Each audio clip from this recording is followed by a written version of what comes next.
नमस्कार दोस्तों, मैं हूं सोनी मेहुल और आज आपके साथ मैं हाजिर हूं फिर एक नया कंटेंट लेकर। आज हम इस वीडियो में बात करने वाले हैं ब्रह्मा के पहले पुत्र मरीचि और उसके पूरे कुल के बारे में। आज मैं इस वीडियो में आपको ब्रह्मा जी के पुत्र मरीचि और अत्रि के पूरे कुल के हिस्ट्री में बताऊंगा, तो बने रहिए मेरे साथ एंड तक इस वीडियो में। मरीचि महर्षि मरीचि ब्रह्मा के अन्यतम मानस पुत्र और एक प्रधान दम प्रजापति हैं। इन्हें द्वितीय ब्रह्मा भी कहा गया है। ऋषि मरीचि पहले मनवंतर के पहले सप्त ऋषियों की सूची के पहले ऋषि हैं। ये दक्ष के दामाद और शंकर के साटू थे। इनकी पत्नी दक्ष कन्या संभूति थी। इनकी दो पत्नियां थी, कला और ऊर्णा। संभवतः ऊर्णा को हिग्मर्वता भी कहा जाता है, जो एक ब्राह्मण कन्या थी। दक्ष के यज्ञ में मरीचि ने भी शंकर का अपमान किया था। इस पर शंकर ने इन्हें भस्म कर डाला था। इन्होंने ही भृगु को दंड नीति की शिक्षा दी है। ये सुमेरु के एक शिखर पर निवास करते हैं और महाभारत में इन्हें चित्र शिखंडी कहा गया है। ब्रह्मा ने पुष्कर क्षेत्र में जो यज्ञ किया था उसमें ये अच्छा वाक पद पर नियुक्त हुए थे। 10,000 श्लोकों से युक्त ब्रह्म पुराण का दान पहल ब्रह्मा ने ही इन्हीं को किया था। वेद और पुराणों में इनके चरित्र का चर्चा मिलती है। मरीचि ने कला नाम की स्त्री से विवाह किया और उनसे उन्हें कश्यप नामक एक पुत्र मिला। कश्यप की माता कला कदर्म ऋषि की पुत्री और ऋषि कपिल देव की बहन थी। ब्रह्मा के पोते और मरीचि के पुत्र कश्यप ने ब्रह्मा के दूसरे पुत्र दक्ष की 13 पुत्रियों से विवाह किया। मुख्यतः इन्हीं कन्याओं से सृष्टि का विकास हुआ और कश्यप सृष्टिकर्ता कहलाए। कश्यप की पत्नी अदिति, दिति, दनु, काष्ठा, अरिष्ठा, सुरसा, इला, मुनि, क्रोधवशा, ताम्रा, सुरभि, शर्मा और तिमी। महर्षि कश्यप को विवाहित 13 कन्याओं से ही जगत के समस्त प्राणी उत्पन्न हुए। वे लोक माताएं कही जाती हैं। इन माताओं को ही जगत जननी कहा जाता है। यहाँ ये बताना जरूरी है कि बहुत से विद्वान मानते हैं कि कश्यप ने दक्ष की 17 कन्याओं से विवाह किया था, लेकिन ऐसा नहीं है। वो ताक्ष कश्यप थे जिन्होंने विनीता, कद्रु, पतंगी और यामिनी से विवाह किया था। इस तरह ये 17 कन्याएं होती हैं, लेकिन कुछ विद्वान सभी को कश्यप की पत्नी मानकर लिखते हैं। कश्यप ऋषि ने दक्ष की सिर्फ 13 कन्याओं से ही विवाह किया था।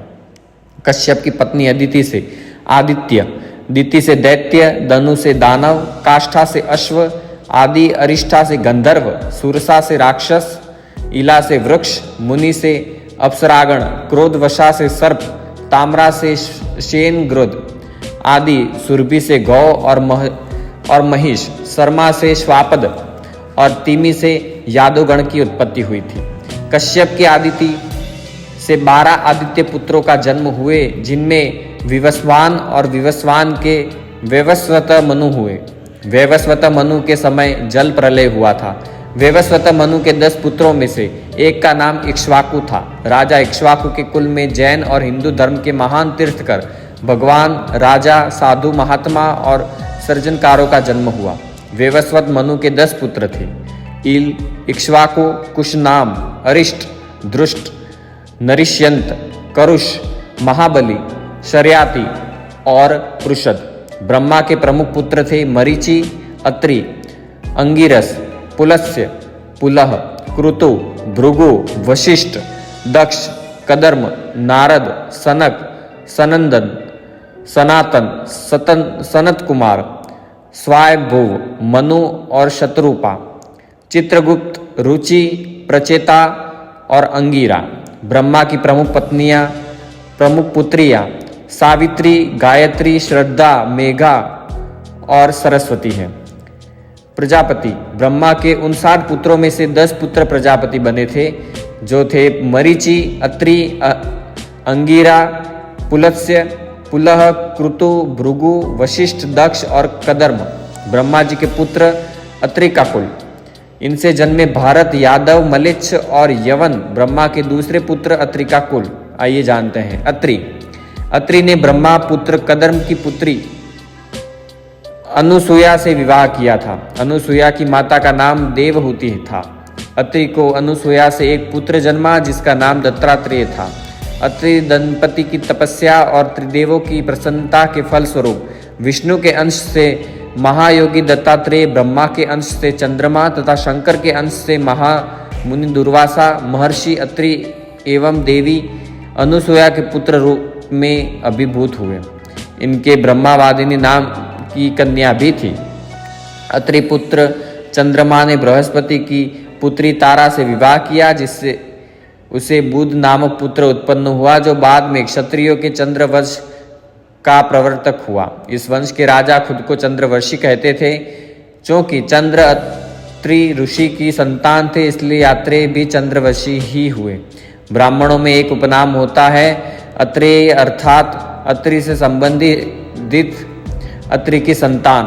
चंद्रवंश के प्रथम राजा का नाम भी सोम माना जाता है, जिसका प्रयाग पर शासन था। अत्रि से चंद्रमा, चंद्रमा से बुध, बुध से पुरुरवा, पुरुरवा से आयु, आयु से नहुष, नहुष से यति, ययाति, संयाति, आयति, वियाति और कृति नामक 6 महाबली विक्रमशाली पुत्र हुए। नहुष के बड़े पुत्र यति थे, जो सन्यासी हो गए, इसलिए उनके दूसरे पुत्र ययाति राजा हुए। ययाति के पुत्रों से ही समस्त वंश चले। ययाति के 5 पुत्र थे। देवयानी से यदु और तरवासु तथा शर्मिष्ठा से ध्रुवु, अनु एवं पुरु हुए। तरवासु से मौन, यवन, द्रुक्ष से मलेच्छ तथा पुरु से सबसे प्रतापी पुरुवंश चला। अनु का वंश ज्यादा नहीं चला। ययाति के 5 पुत्र थे, पुरु, यदु, तुर्वस, अनु और द्रुक्षु। ययाति ने दक्षिण पूर्व दिशा में तुर्वसु को, पश्चिम में द्रुहु को, दक्षिण में यदु को और उत्तर में अनु को मांडलिक पद पर नियुक्त किया तथा पुरु को संपूर्ण भूमंडल के राज्य पर अभिषिक्त कर स्वयं वन को चले गए। हालांकि पुरु के राज्य में संपूर्ण कश्मीर और जम्मू सहित हिमालय और तिब्बत का क्षेत्र था। यरूशलेम से काशी तक इन 5 का ही शासन था। पुरु का वंश, पुरु वंश में कई प्रतापी राजा हुए, उनमें से एक थे भरत और सुदास। इसी वंश में शांतनु हुए, जिनके पुत्र थे भीष्म। पुरु के वंश में ही अर्जुन पुत्र अभिमन्यु हुए। इसी वंश में आगे चलकर परीक्षित हुए, जिनके पुत्र थे जन्मजेय। दूसरा यदु का वंश, यदु के कुल में भगवान कृष्ण हुए। तीसरा तुर्वसु का वंश, तुर्वसु के वंश में भोज हुए। ययाति के पुत्र तुर्वसु का वही का भर्ग, भर्ग का भानुमान, भानुमान का त्रिभानु, त्रिभानु का उदार बुद्धि, करंधम और करंधम का पुत्र हुआ मरुत। मरुत संतानहीन था, इसलिए उसने पुरुवंशी दुष्यंत को अपना पुत्र बनाकर रखा था, परंतु दुष्यंत राज्य की कामना से अपने ही वंश में लौट गए। महाभारत के अनुसार ययाति पुत्र तुर्वसु के वंशज यवन थे। पहले ये क्षत्रिय थे, पर ब्राह्मणों से द्वेष रखने के कारण इनकी गिनती शूद्रों में होने लगी। महाभारत युद्ध में ये कौरवों के साथ थे। इससे पूर्व दिग्विजय के समय नकुल और सहदेव ने इन्हें पराजित किया था। अनु का वंश, अनु को ऋग्वेद में कहीं कहीं आनव भी कहा गया है। कुछ इतिहासकारों के अनुसार ये कबीला पुरुष्टिन नदी क्षेत्र में बसा हुआ था। आगे चलकर सौवीर, कैकेयी और मद्र कबीले से इन्हीं आनवों से उत्पन्न हुए थे। द्रुक्षु का वंश, द्रुक्षु के वंश में राजा गांधार हुए। ये आर्यावर्त के मध्य में रहते थे। बाद में द्रुहुओं को इक्ष्वाकु कुल के राजा मंधातरी ने मध्य एशिया की ओर खदेड़ दिया। पुराणों में द्रुहु राजा प्रचेतस के बाद द्रुहुओं का कोई उल्लेख नहीं मिलता। प्रचेतस के बारे में लिखा गया है कि उनके 100 बेटे अफगानिस्तान से उत्तर जाकर बस गए और मलेच्छ कहलाए। ययाति के पुत्र द्रुहु से ब्रभु का जन्म हुआ। ब्रभु का सेतु, सेतु का आरब्ध, आरब्ध का गांधार, गांधार का धर्म, धर्म का ध्रुत, ध्रुत का दुर्मना, दुर्मना का पुत्र प्रचेता हुआ। प्रचेता के 100 पुत्र हुए। ये उत्तर दिशा में मलेच्छों के राजा हुए। यदु और तुर्वस को दास कहा जाता था। यदु और तुर्वस के विषय में ऐसा माना जाता है कि इंद्रदेव उन्हें बाद में लाए थे। सरस्वती, दृष्टद्रति एवं आपया नदी के किनारे भरत कबीले के लोग बसते थे। सबसे महत्वपूर्ण कबीला भरत का था। इसके शासक वर्ग का नाम त्रिस्तु था। संभवतः सृजन और क्रीवी कबीले भी उनके संबंध थे। तुर्वसु और द्रुहु से ही यवन और मलेच्छों का वंश चला। तो मुझे उम्मीद है वीडियो पसंद आया होगा। लाइक शेयर सब्सक्राइब करें। मिलते हैं नए वीडियो के साथ। धन्यवाद।